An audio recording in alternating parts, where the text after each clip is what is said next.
Broadcasting live from the Azorius Chancery here on the plain of Ravnica, this is Tap Tap Concede. Hello, everybody. Ben Ulmer here in the host seat in a very strange change of pace. And joining me this week, we've got a Nelson. Hey, I'm here in a sort of usual pace. And a Kathleen. I'm so normally here that there was already a cushion on the back of my chair. It was ready for you. Yeah, we knew the spot.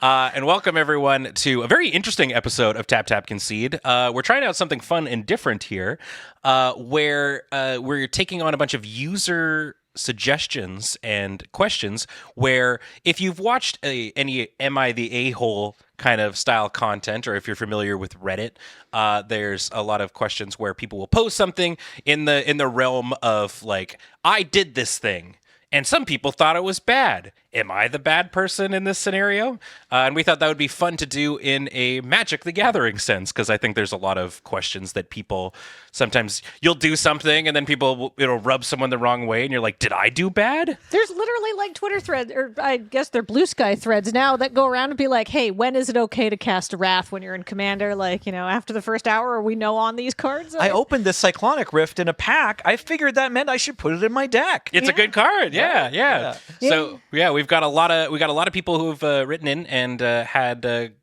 posed these scenarios to us, and we're going to kind of judge, I guess, using our mighty hammer. I wanted to mention, though, that while we did come up with this idea in a Magic the Gathering content meeting that we had, this concept exists in the Magic space. So I want to give a shout out to Mike from Am I the Bullcast, which is a great name. Yeah, very good name. Who is doing this as well. So go give that a check out.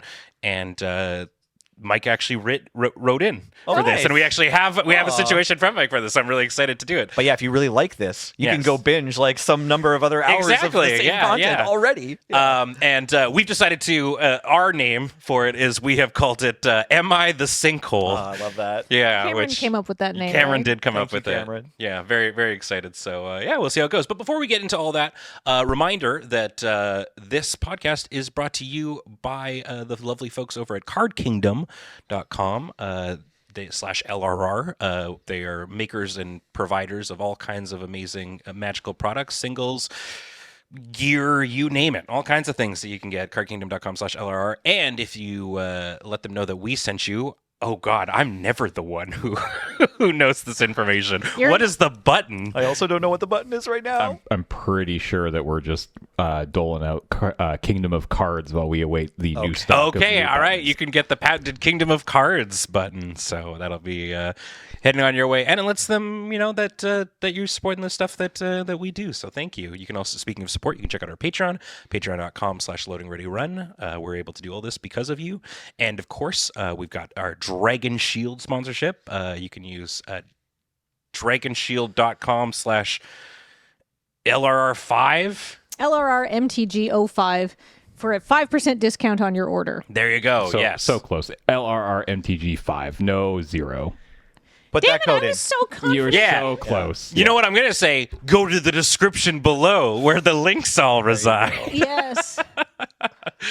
And yeah, I believe that's all the housekeeping. I'm so rarely in this host seat position. House kept. All right. Well, shall we dive in and find out some sinkholey situations? Here we go. Let's weigh in. All right. So a lot of these come from either our Discord or from the post that James made on Blue Sky.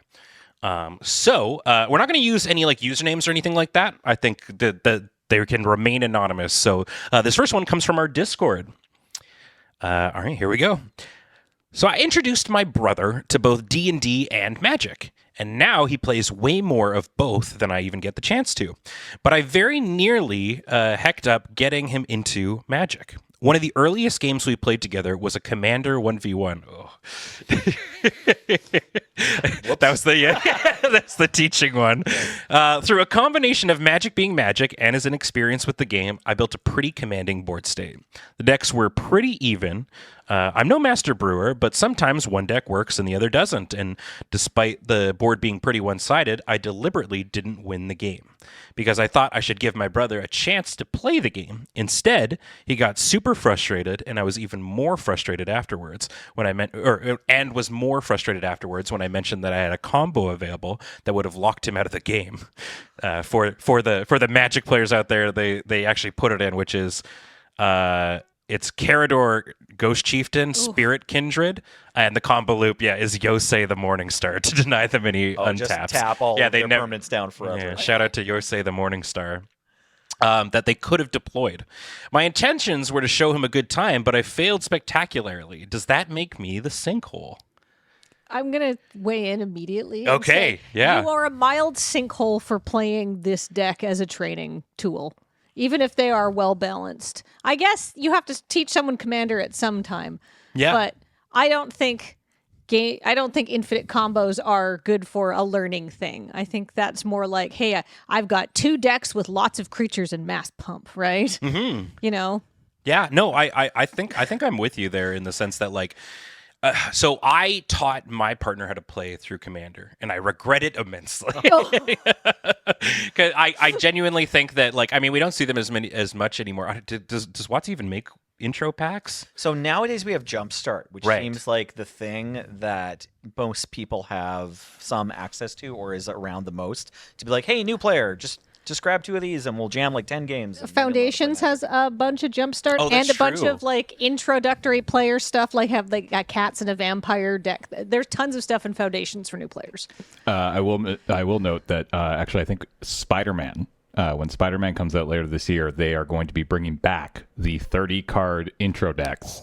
That is what hooked us all back into this game. Very 10 sick. years ago. All right. I'd be surprised if those convention packs too have been floating around like regularly. Like I don't know for sure, but I wouldn't be surprised. At a lot of the cons that we go to, like there is not at Magic cons, obviously, but there is like a learn to play Other Magic cons, booth. not at MagicCon, but at other cons. Yeah, I went to Unplugged, and there was a full like booth with like couches and stuff, and they had like a video playing that you could learn how to play Magic, and it was pretty full.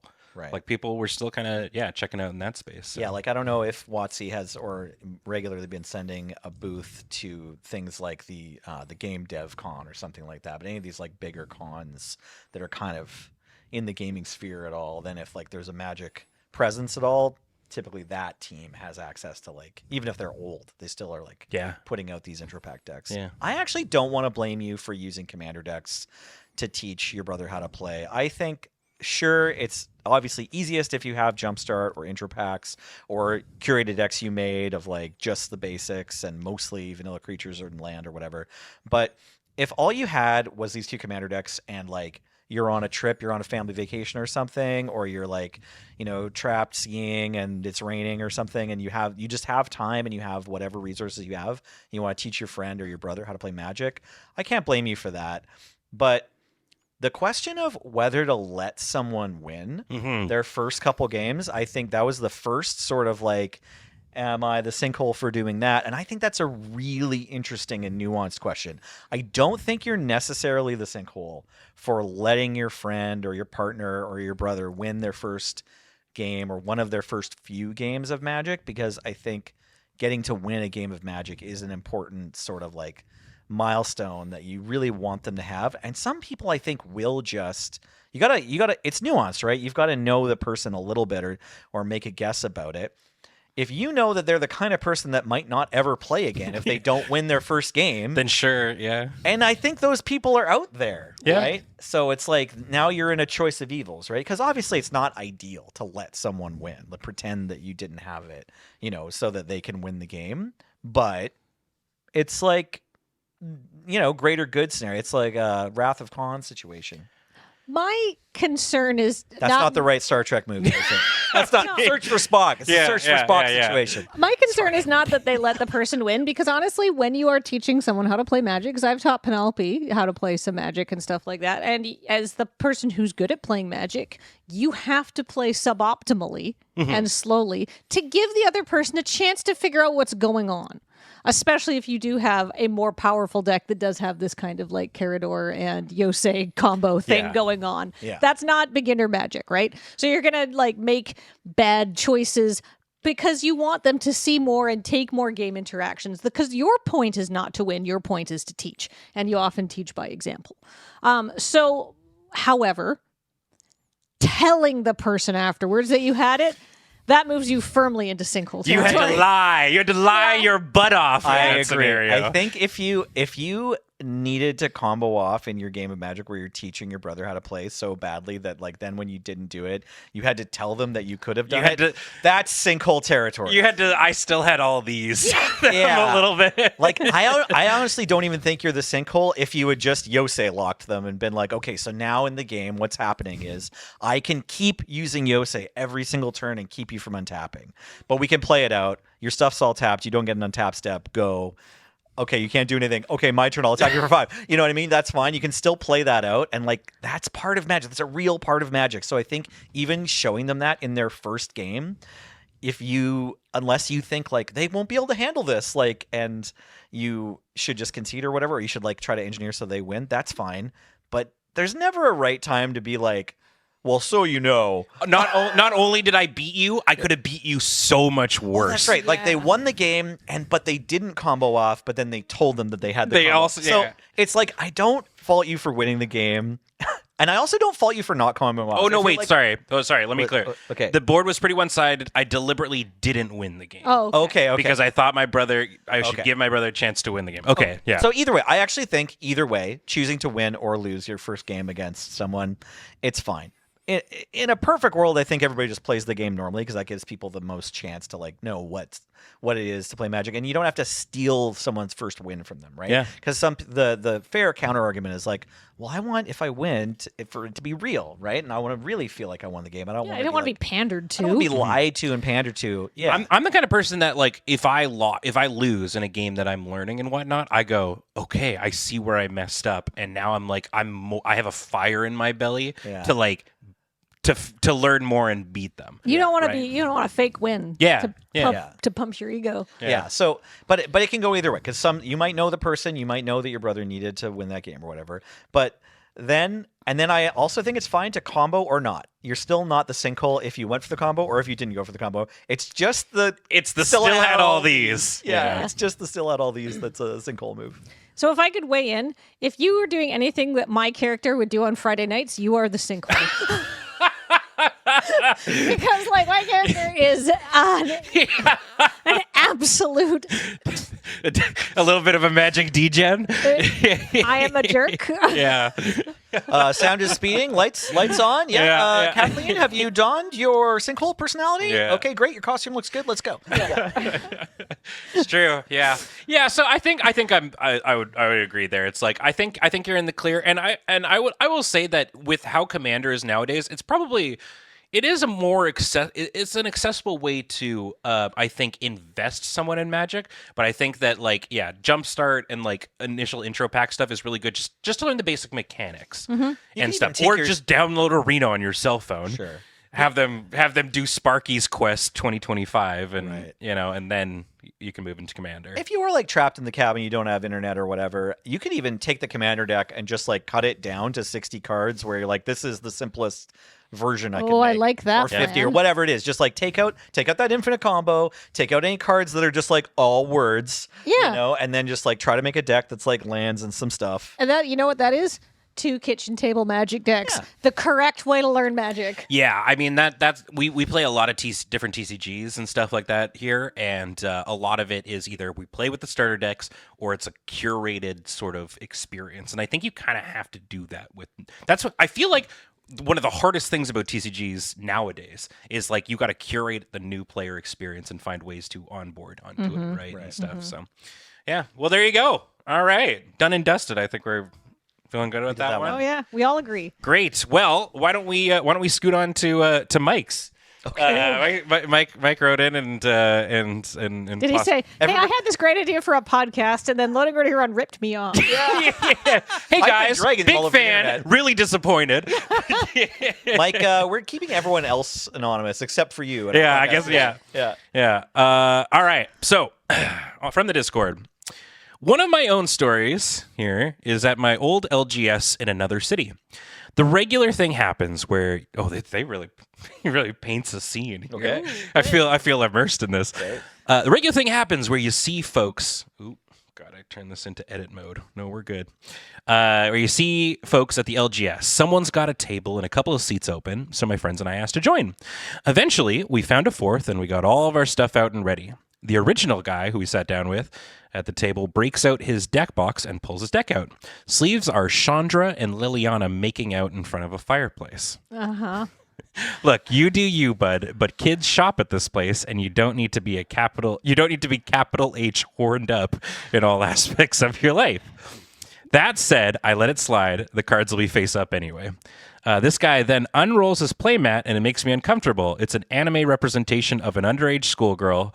And I don't want to say too much, except while there are no acts depicted, this is definitely inappropriate. I spoke up and offered a playmat of mine to lend the player, expressing that I would feel more comfortable not seeing the playmat he brought much longer.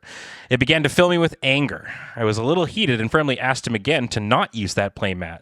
When he refused, I offered an ultimatum. Either he plays without the playmat or I move to another table, and more than likely with the other two players. He stuck to his playmat, we picked up, moved to another table, and found a fourth pretty easily. I told the staff about the playmat, and the employees said they'd have to wait for their manager to make a decision.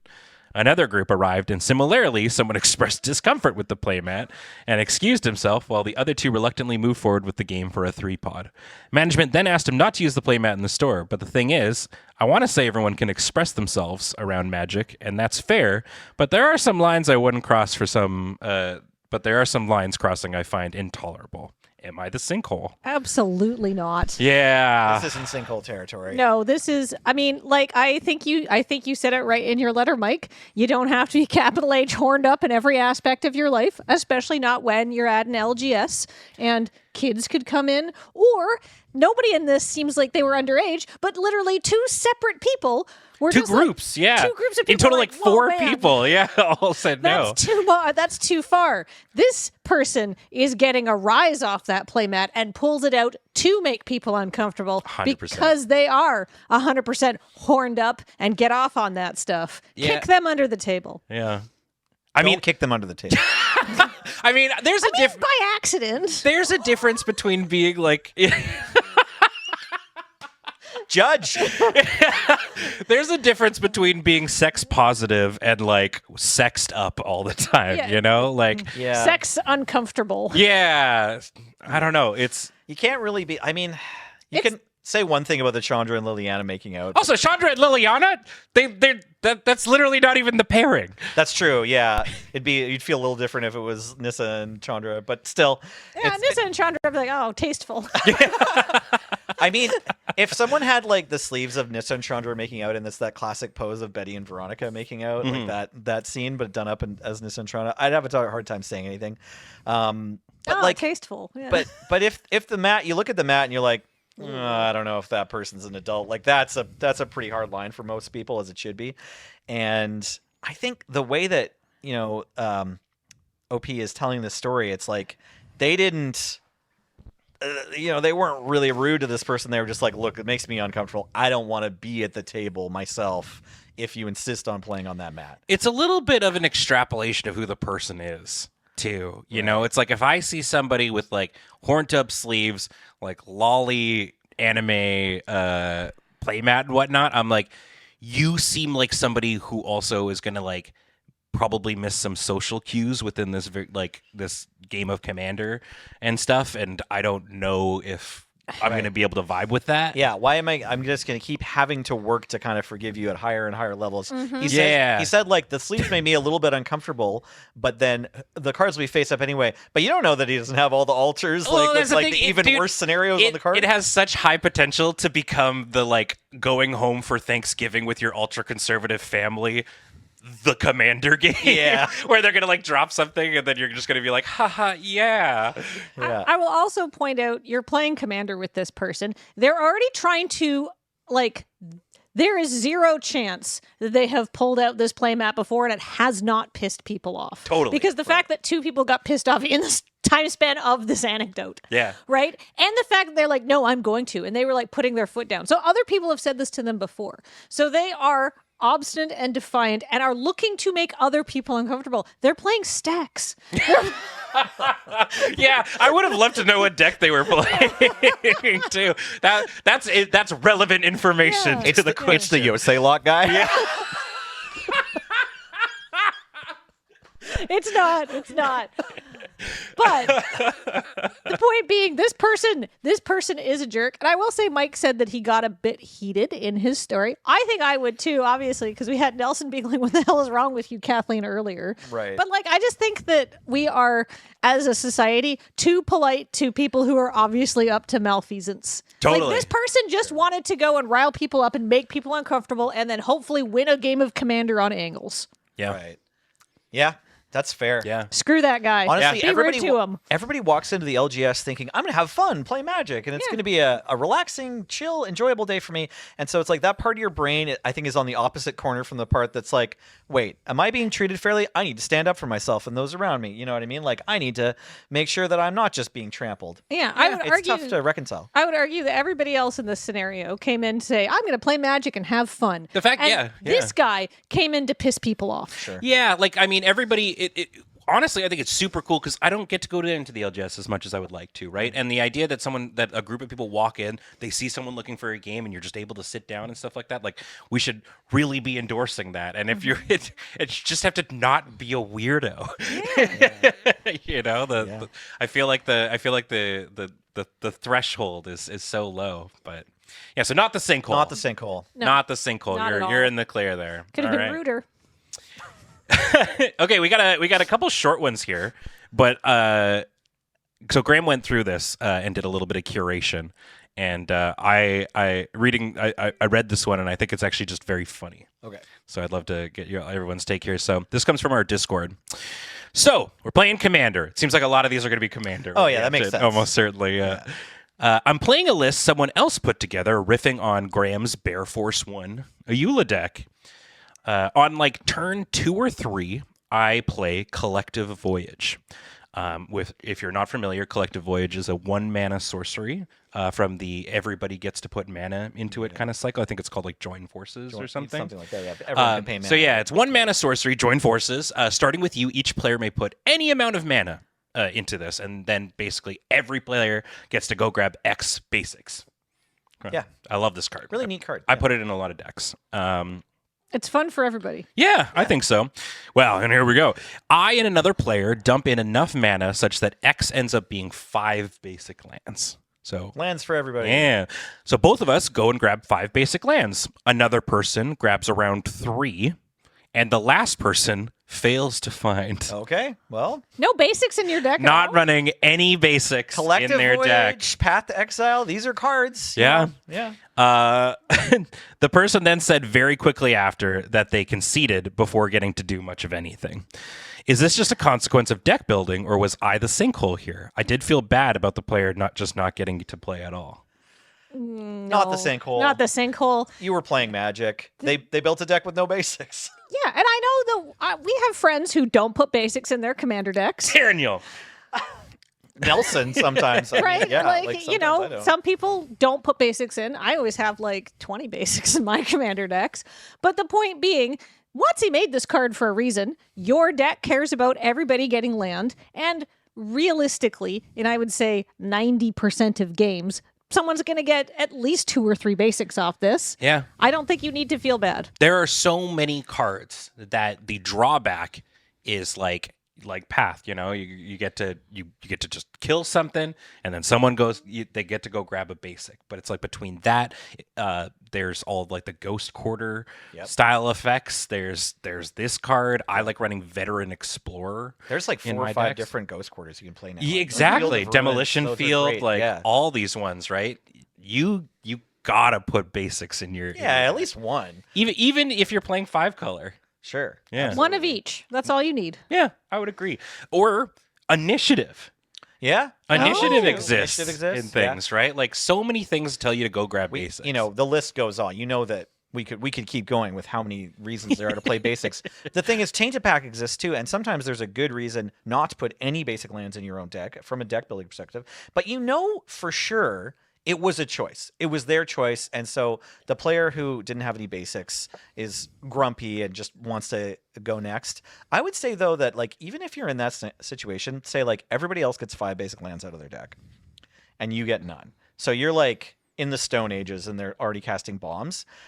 The reality of Commander is that like you're not out of that game until you're out of that game. Like you might just be like, lol, okay, I'll play my second land and cast Azorius Signet, go, and then they're like, cool, Cultivator Colossus or whatever, you know? Like that can happen, and like you're still a player in that game because it's just how Commander is. Like as long as you can do anything, then you threaten to kind of like imbalance someone else's move, or you could surprise someone, or you could just make one person's life a little harder.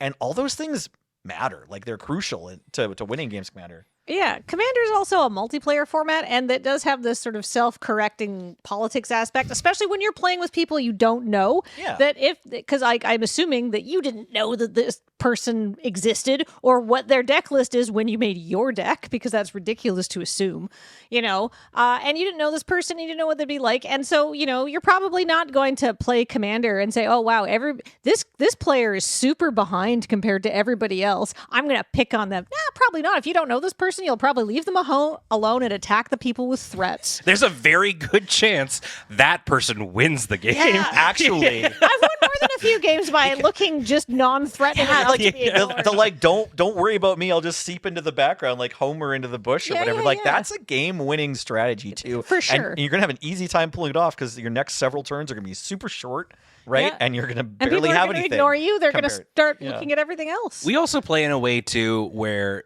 I've been doing this a lot, and I think we started to actually do it on camera too, where if it's like 5 turns go by and someone's missed a land drop, I'm like, go grab. Why don't you just go- why don't you draw a we land? do say go Just grab draw a a land. Yeah, Yeah. we do say go grab a basic, which they could not do.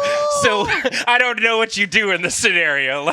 Put a land on Go top of grab your a dual library. land. Yeah, whatever. I mean, that's important to remember that this is not, you know, super competitive. It's Commander. There's no stakes. It's Yeah. just for fun. And if somebody's not having fun, you can change the game. But I think that they should put at least a couple basics in their deck. The other thing too I want to highlight on, even if that doesn't happen, say they don't win the game, say they don't cast a spell that matters 3 turns later, say all that would happen to them is that they like miss their next land drop, they have like literal 0 resources, they watch the rest of the game and then lose. That can still be kind of fun for the player that's losing, because that moment happened where the collective voyage for 5 dropped kind of early and you were like, lol, I didn't put any basics in my deck. You know what I mean? Like if you Yeah. just have the right attitude, you can still It's enjoy hilarious. Magic. Yeah, exactly. You get It's to hang out unfortunate and for you, eat obviously. snacks because Yeah. you're not playing Magic. Yeah. Yeah, I get if there was like another game started, like that spell happens and you're like, I don't have any basics, and then right behind you you hear, anyone want to be a 4th? That's different, but Yeah. I don't think you need to be grumpy about it. I think that I think what we've actually determined is the OP is not a sinkhole at all. No, it's not in a this. sinkhole. And I don't even think the person who conceded is necessarily a sinkhole, but I do think it's worth taking a little bit of a shift on what's important to them in Commander. Yeah. A bit there, and like it becomes a very funny situation. Yeah, Like I think about a game that this was during the Pandini times where we were playing Commander and Nelson cast Yokel Hops. And I was, Whoa, I don't remember this. Okay. yeah. Nelson cast Yokel Hops in a Good for Commander me. game, which is Hell yeah. destroy everything. not Everything enchantments or dies. planeswalkers. Yes, yeah. Yeah. But I was playing a Sunforger deck, and I grabbed a Boros Charm, which gave all my stuff indestructible.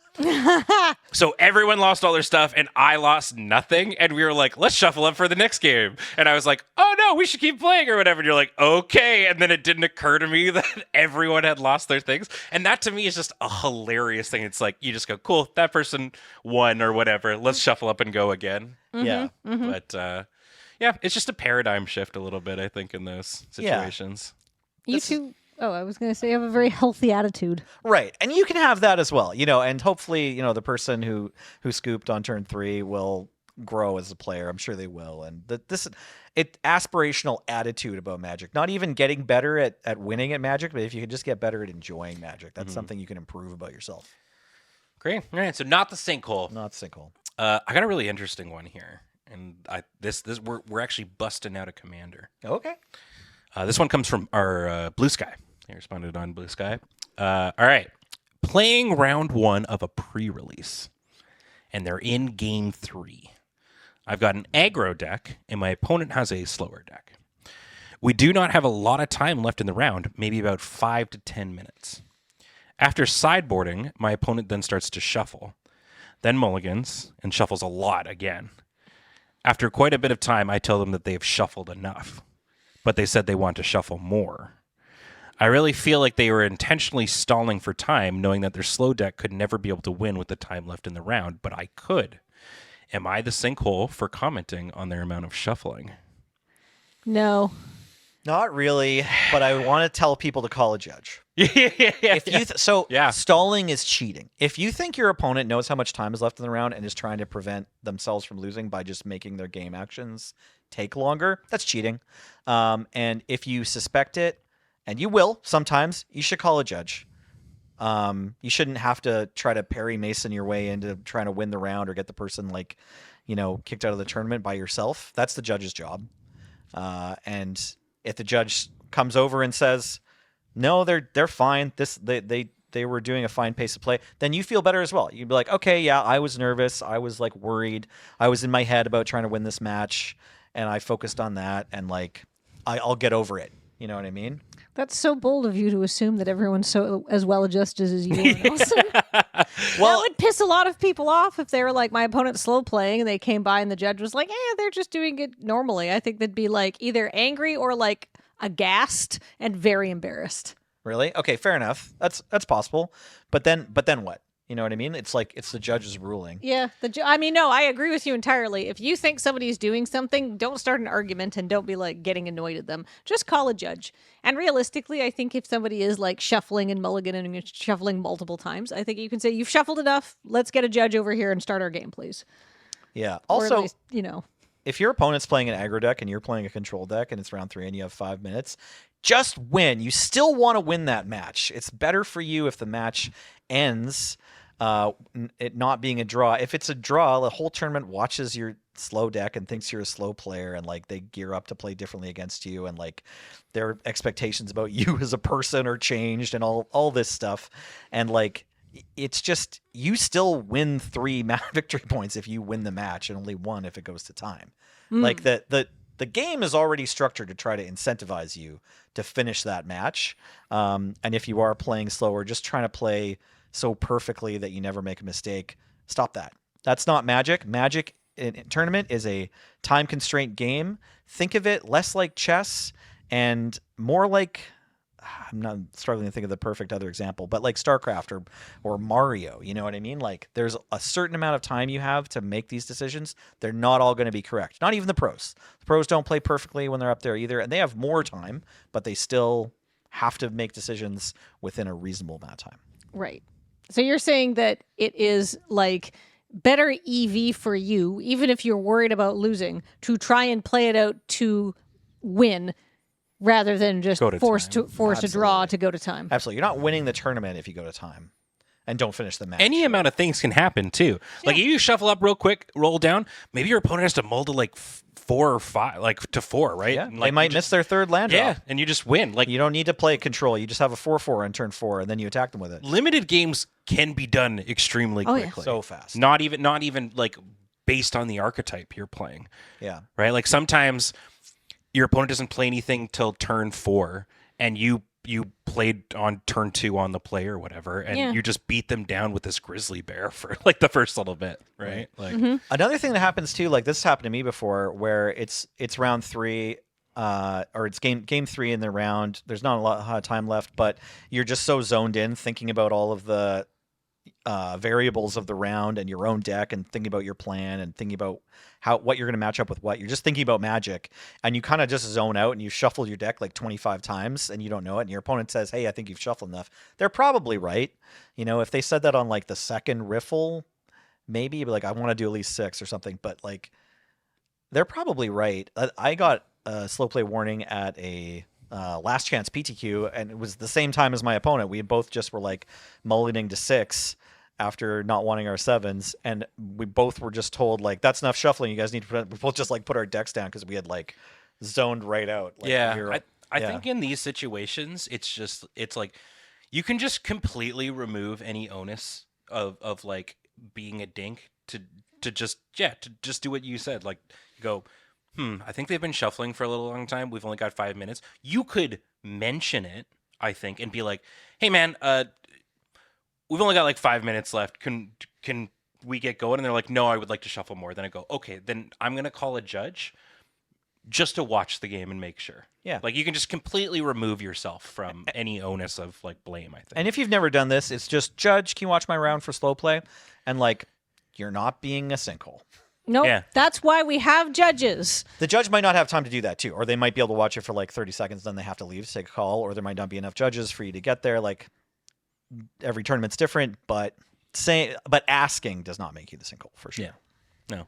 Yeah, I think I mean I can definitely see that. I don't think anyone's necessarily the sinkhole here. You're definitely not a sinkhole for asking them to stop shuffling as much. Yeah. But maybe none sinkhole here, I don't think. None sinkhole, just emotions because everybody wants to win. Sure. Yeah. Emotions okay. Yeah. I don't experience them, but I'm told that they're powerful. Remember emotions. I'm like one of the least empathetic people in the universe. Yeah. I don't think you have math. empathy for the things that matter. Evil schemes. Exactly. Yeah. All right. Not the sinkhole here.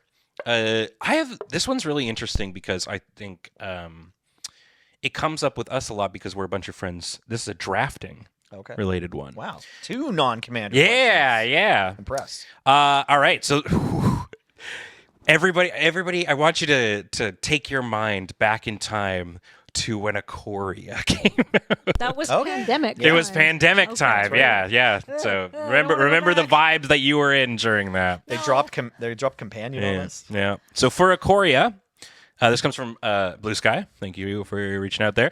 For Ikoria, just before lockdown hit or during relaxation, I don't know, or like when things were relaxing, sure you had a bubble or whatever. they said, I don't know, Australian politics were weird during that time. So now we know where they're from. We got together as a friend group to draft. We had one player who usually gets all the blue cards because he's a good blue player and the others don't really prioritize picking them generally. I jokingly said before the draft that I'd be forcing blue, so everyone would have a chance against him. Obviously not with the intention of actually doing it, as I'm not a great blue player.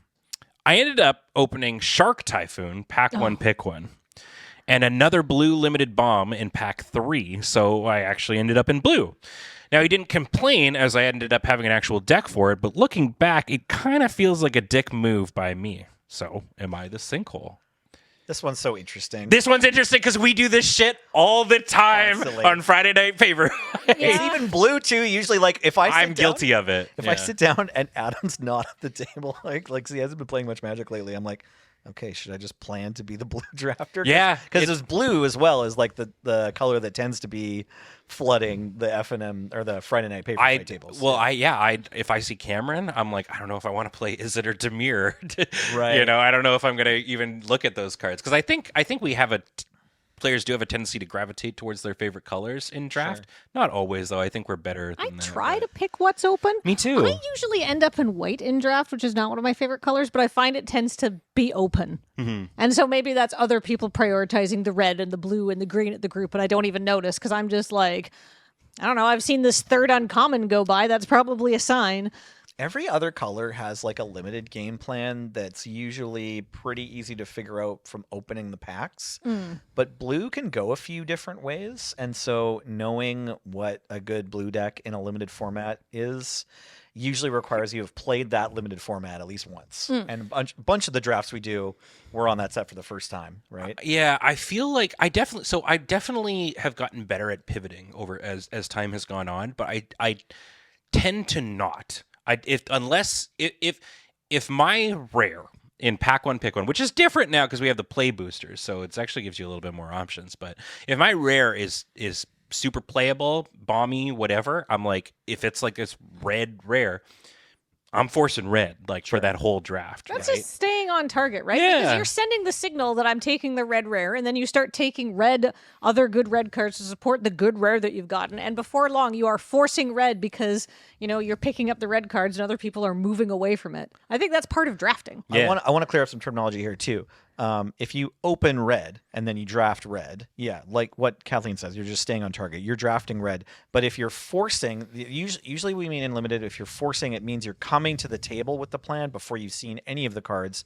You're like, I'm going to be Triple Gate Crash Boros, and I'm going to take Mugging over Domri Raid because I am not going to put any forests in my deck. Yeah. And so it's like that's forcing is where you're taking like the bad cards from a color and just saying like, it doesn't matter. I'm going to take the bad cards. The good cards will come later in pack 3 once I've like let everyone know that their attempts to draft this color are going to dry up completely. Yeah, so setting that precedent, I think, before the draft, and I think so many of us have been guilty, Right. I guess, of it on Friday Night Paper Fight, where we'll jokingly be like, I'm forcing Boros, Yeah. right? And I don't think any of us ever necessarily takes them seriously, and I don't think anybody maybe in this situation did. No. There might be a small implant though, when I've heard someone say that like if someone's like, I'm going to be going mono red, that I like look less at the red cards. I don't think I super do, but maybe in this instance like that happens. Yeah. Can I say, I think if you're in the kind of friend group where you can jokingly announce, I'm forcing blue before the draft starts. Especially in result to say that you're spiting someone else in the friend group, Yeah, right? exactly. Like I feel like that's got to be a You're already good. very good friends. Yeah. You already understand and trust one another because you have this level of discourse that this won't piss people off. Because if you don't know somebody very well, you'd be like, what the F? Right? So you're already friends. Maybe you do open a big blue bomb as you did in pack 1 and be like, oh man, well, I'm definitely forcing it now. I got a sick card. You don't have to say what it is to preserve the sanctity of your draft, but you can be like, let people know you're serious because it doesn't seem like this is the most serious stakes draft anyhow. It's more like for friendship and good times. So you can be like, I got that crazy blue card or whatever. Because I don't think anybody cares in this situation. Yeah, it's worth acknowledging that, like, much. I don't think that like there needs to be a rule 0 conversation going into every format that you ever play, but there are different vibes for draft pods. Some people really would prefer it to be quiet. You can joke and stuff like that, but not allude to what you're seeing in the pack and whatnot. Right. And we tried to hold that as the standard at YJ. It was Yeah. like, you can talk, of course, but don't talk about the cards in the pack. Yeah, or show somebody Yeah. like, And then I think when Innistrad got printed, that sort of degraded permanently a little bit. Yeah. It's like hard once you've made Once them you can all. see the back of the card. Yeah, it's like it's Delver of Secrets. You know what I mean? Like Yeah. once we had to have a period where everyone showed off their werewolf to each other, then it was hard to ever put the genie back in the bottle and say like, well, they're going to talk about the cards a little bit. Yeah. I mean, I'm definitely in the camp of like, I think it's really fun when someone's like, especially with like now that we have like the list and like all these like special guest cards and stuff like that. Like if my buddy cracks open a pack during a draft and like Fury, the fancy fingerprint art is in there, and they like, I would love for them to go, whoa, right? Like I think that's a lot of fun, but some people don't want that, so it really just depends on the vibe of the group. Yeah, it's at tournament rules, like you got to know, like if you do go play like a Grand Prix draft or whatever high level draft with judges calling and everything, like you do need to keep you got to keep the cards secret, or you're gonna like go into round 1 with a game loss or whatever if you mess that up. But with your friends, like you just want to make sure everyone's having a good time and the level of chatter isn't against anyone's taste. So you sort of have to feel that out, obviously. Because there's a point in which it stops becoming a draft if everybody knows what everyone's color everyone's in, and then you're just like, well, I'm not taking green because I know so-and-so's in green, and that just means they get all the green cards, and that ends up not really being a limited Right. thing. And maybe you can stop being fun, but face-up draft is also a thing. Yes. So like Rotisserie's sweet. Oh my God. And we like did that Winston's with and stuff. Angel's Cube. That was so Yeah. fun. Right. So like everything and its opposite is true weirdly about draft. Like people can have conversations and at the drafting table it can be about the cards and it can mess you up, and then at the same time other people the same conversations will happen and it's like they just don't pay attention to it, because sometimes you sit down and say, I'm going to force blue, and you force blue. And sometimes you sit down and say, I'm going to force blue, and you just kind of read the signals and draft whatever it was, you know? Like, so the entire conversation is allowed to be divorced from the actual draft. I wanted to say, too, when you're playing Game of Magic, you can't lie about your life total or how many cards you have in hand or like what your power toughness of your creatures are. But if you're sitting down at a draft table, you can say, I'm forcing blue and not mean it. And there's no consequences for that. Like, even in a tournament, you can be like, goofing around about that. I think there are examples of pro players who are like, who have gone and like, I am forcing this archetype beforehand and then forced it in the draft. Right? Sure. Yeah, exactly. You can single weasel or double weasel, however you want. There's a little bit of the pen trick that I think that can happen in these. Yeah, but I don't know. I think this all comes down to the vibes at the play group. If I didn't know the play group, I would not be making jokes about forcing different colors or goofing around. But when I'm playing with these guys and I hear Cameron saying, all right, we're drafting, is it, obviously?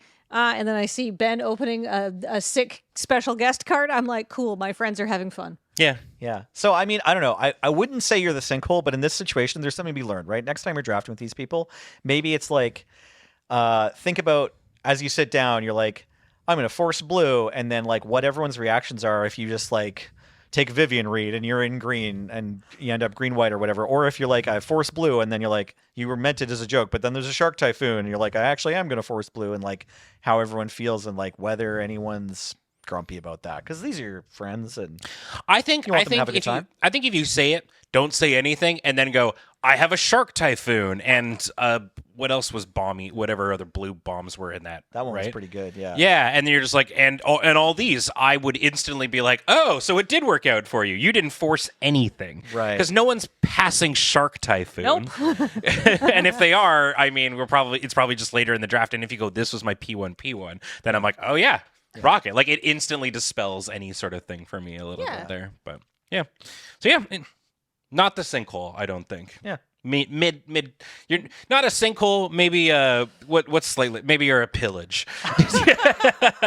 I appreciate that so many people are concerned about making sure that their friends have positive play experiences. It's the gathering. Yeah. It takes work from all of us to try to make sure we all have fun. Ooh. Right? All right, we got a good one here coming up next. This comes from our Blue Sky. We're back in Commander Land. And this is an issue that we experience on Friday Night Paper Fight as well.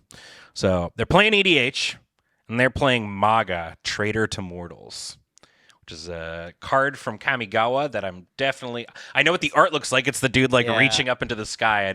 It's a fireball. It's X. Okay, yeah. So they're X, blue, black for a 0/0. When they come into play with X 1/1 counters on it. When they come into play, target player loses life equal to the number of 1/1 counters on it. So yeah, fireball commander. Yeah.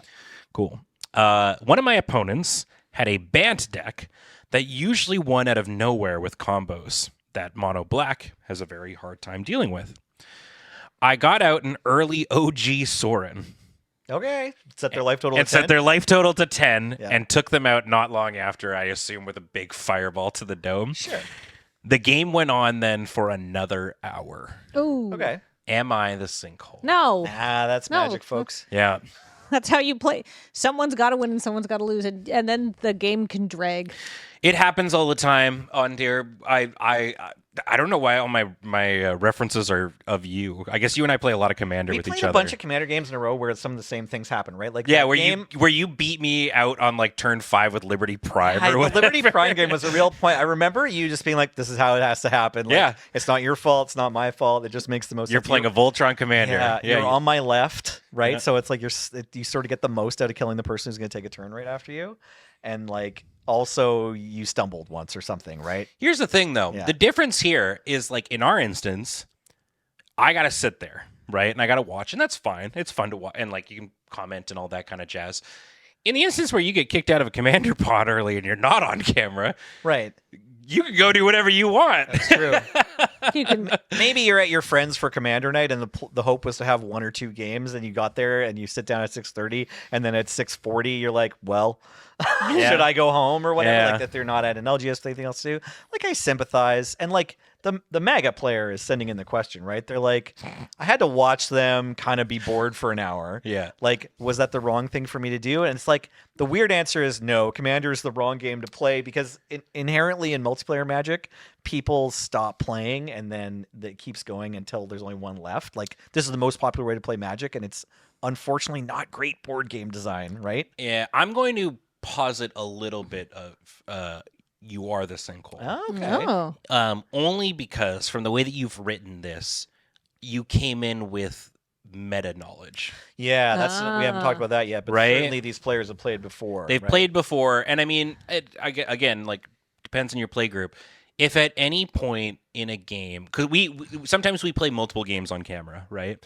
And there's the pseudo interior monologue that sometimes says, well, so and so won last time in the last game, Right. I should go after them this game. Right. That is hard to turn off, I think, in Commander when you're playing multiple games. So this feels like an extrapolation of that, but it's like, I feel like you gotta come in to each friendly game of Commander with a clean slate. I agree. You know? I think that's a really interesting point, and I hadn't considered that because, like, I considered, I get Sorin out and I set somebody's life total to 10 because I've got to set somebody's life total to 10, and then I take a player out of the game because that is how my deck wins and that is my goal here.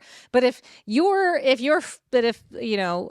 a Bant player was behind on board or not doing anything particularly threatening, it maybe does look like they're being specifically targeted because you know how their deck works. Yeah, we don't know what the case in this one was, but yeah. I want to suggest you specifically target anyone who was behind on board and not doing anything threatening, though, too. Like, that's just classic multiplayer Magic. That's if someone true. stumbles, like if Take they the miss weak one land drop, player out. or they don't play blockers, it's like, they've got something. You need to kill them now while you can. I have gotten a little bit more on the I'm going to attack who's open. Yeah. I do not care if you're behind on land Yeah. or so-and-so's there if I'm able to turn this creature sideways with no repercussion.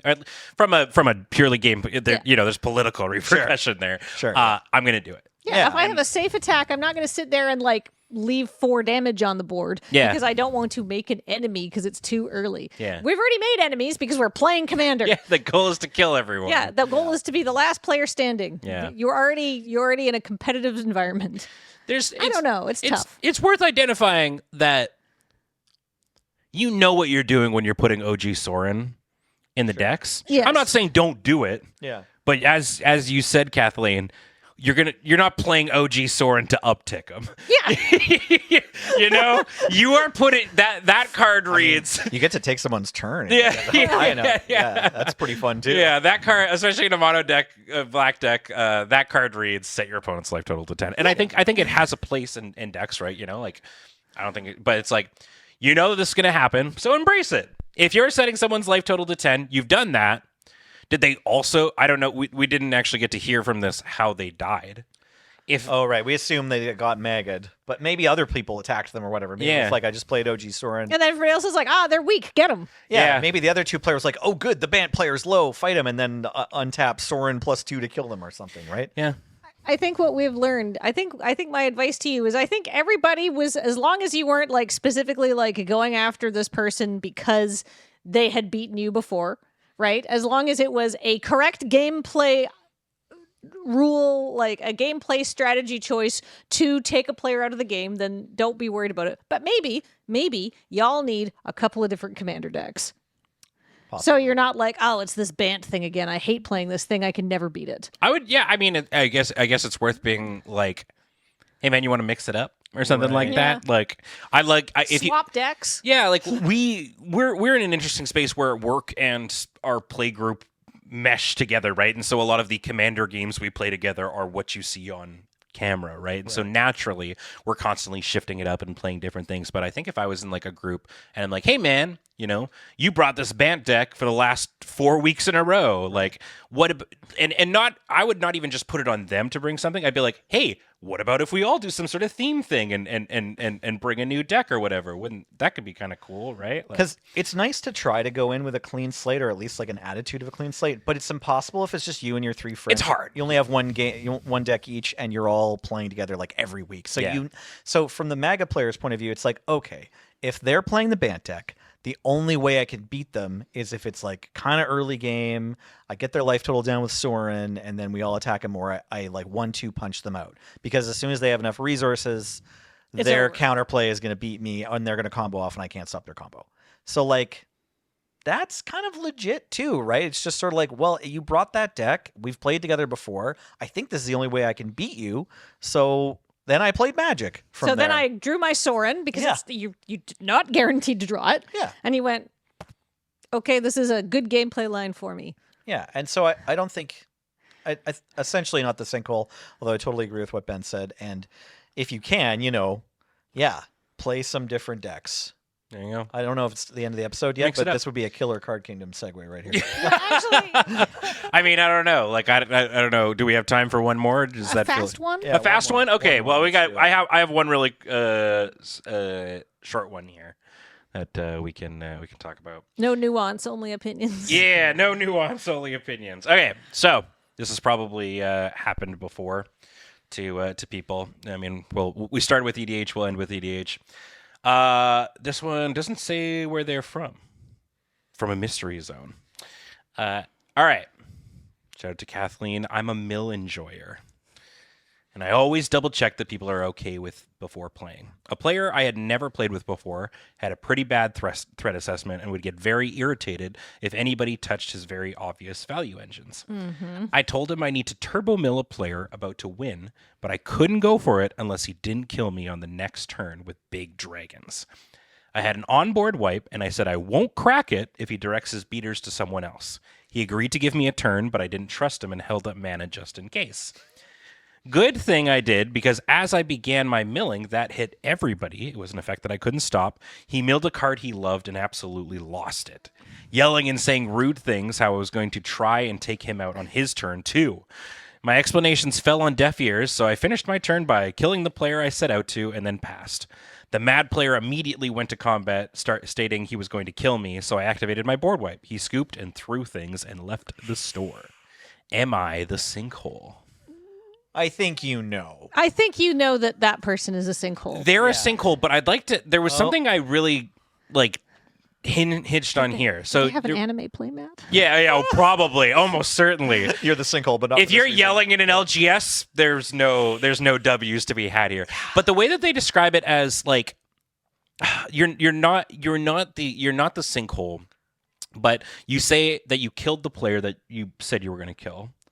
And now the player who didn't kill you is now coming for you. Mm-hmm. Well, yeah. Yeah. Where were they gonna go? Right. Is there a third player in this game that they were supposed to kill They next? were supposed to kill before getting to you. It's Right. like the deal was, don't kill me now. I will kill this player. Yeah. That player died. The deal is done. No, I think that I think the they were deal like, was, don't kill me on the crackback if I kill this player who's about to win. I think you're supposed to I give me see. one turn. I think the deal was, Gotcha. I'll kill Kathleen if you don't attack me on your next turn. Just one. I'm asking for one turn. Right, That was the okay. table talk, right? And so when you're playing Commander, you can make these deals and you can break these deals, right? And there's no real consequences for that. And I was talking earlier about there's some things you really can't lie about. That's cheating and that's wrong. And then in drafting table, you'd be like, oh yeah, all the blue cards are coming, right? And it's the same in Commander where you can be like, yeah, I won't attack you on my next turn. Untap. Attack you. Oh, it's my turn. I'd like to untap and attack you. So you are allowed to do that, and Josh Lee Kwai will back me up on that one. Yeah. I will say politics are allowed. And that's both ways of politics, is making good and honorable deals where I say, Nelson, I'm going to kill Ben because otherwise he's going to combo off and we're all going to lose. But that's going to require me to go shields down, and I'm going to appreciate that you don't attack me. If you kill Ben, I won't attack you on the next turn. All right, that's what we're going to call that a deal. And then Nelson is also Not looking allowed. forward to our next game. But then Nelson's allowed to go and break that deal because it's a handshake deal and it's politics and it's Commander, and that's how you play the game, and that is the stakes of the game. And we realize and accept that in a 4-player game, there can be one winner. It is a competitive environment. Yeah. Right? Yeah. Maybe it doesn't feel good to make a deal with somebody who then turns around and lies, and maybe then you don't make politics deals with that person later, right? It is never okay to get mad because something happened in Commander, like you milled a card or your thing died. Yeah. Well, I mean, you can get mad, but it's never okay to throw stuff. Okay. No. Or use All spells right. or whatever. Yeah. All right. Emotions happen, but This is yeah. what we tell Penelope. It's okay to feel mad yeah. because obviously you always do. It's not okay to take those feelings out on other people. Yeah. Yeah. Yeah. Exactly. Yeah, and I mean, it's really interesting. I guess The concept that mill pisses people off is so foreign to me. It's real. I did not realize that. I was just like, I see a card and I go, ah, man, right? But I'm just like, I've never been mad that somebody milled me. I know, it's wild. I'd rather that. Like when I saw Mind Skinner and they're like, instead of dealing 10 damage or whatever, this card just makes your creatures mill the person. I'm like, I feel somehow better about milling 5 than taking 5. Oh yeah, sometimes you can like donate Mind Skinner to keep yourself in the game. Sure. There's a whole card, Crumbling Sanctuary. It's like 5 generic. It just says that your damage is mill now instead. Now you got more life points, right? Yeah. But it's wild that the dragon player saw like their favorite card get milled, and they're like, "Oh no, now it's gone." It's like, buddy, you didn't even have that in your hand anyway. How can you have a favorite dragon card? Aren't they like all basically the same thing? Whoa. We're not going there today. But I will say, not the sinkhole. I mean, you did a politics in a game commander, but you like held up your trap card anyway because you didn't trust the person. Yeah. That sounds like you've played commander before. I milled this 6-drop 5/5 flyer that probably enters and hits something or generates treasures or something. Dragon. It got milled instead of me casting it. What did the old player say to you in that episode of Friday Nights? Ooh, I'm not the threat. I just want to play a 6/6 for 2 mana and draw 5 cards and gain 12 life. Yeah. Listen. I got no beef with with Dragon Kindred at all. It's always so funny to me where it's like Tarkir is happening and whatnot, and my eyes glazed over at a lot of these dragons because I'm like, they're cool, love dragons, love Tarkir, super, super neat, but the sphere of what a dragon card does is a rich vein of similarities. I don't know how you make choices. Yeah. What could your favorite dragon card possibly be? Yeah. You write fanfic, and the characters that speak to you the most rise to the top. Of the I think we determined not the sinkhole. Not the sinkhole in this, and you were. I would put it out there. I would not even remotely call playing a mill deck bad. No. You are putting your game on hard mode by playing mill and commander, dude. There's a reason we don't do it really in Anlander. You usually only kill one person anyway. Yeah, because mill, they have to run out of cards, so you're giving all your opponents 100 life. Yeah. Right? If you don't have a way to incidentally, and like the thing is, mill is one of those strategies that you've got to go all in on. Otherwise, it's.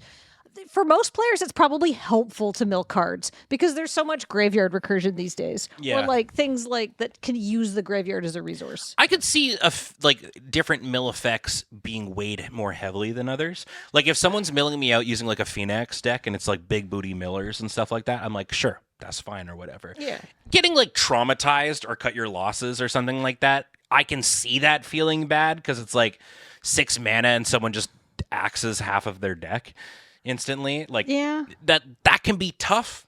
I get that, fleet swallower effects or whatever, but like I don't know. I guess I've never milled something and then been like, and that's that, or like I'm upset. Like I don't know, put regrowths in your deck. Like I think most people do. Yeah. Like stuff's gonna go to the bin. Yeah. I want to say to the dragon player or anyone who struggles with enjoying a game while their opponent's milling them, like I want to bring it back to that collective voyage situation where it's like, okay, they mill you, so now those cards aren't in your library for you to draw anymore. And sometimes that actually will change the way you play in the game, but usually like the base level understanding of it is like, oh, they took that away from me. But you can get out of that thinking trap if you just remember that like the resources you have available are your board, like your battlefield and your hand, right? Mm-hmm. And then like the ability to draw more cards. But what those cards are is random. So like say you're going to draw like 10 cards in the course of the game. Like it's a 10-turn game and you got your initial mulligan.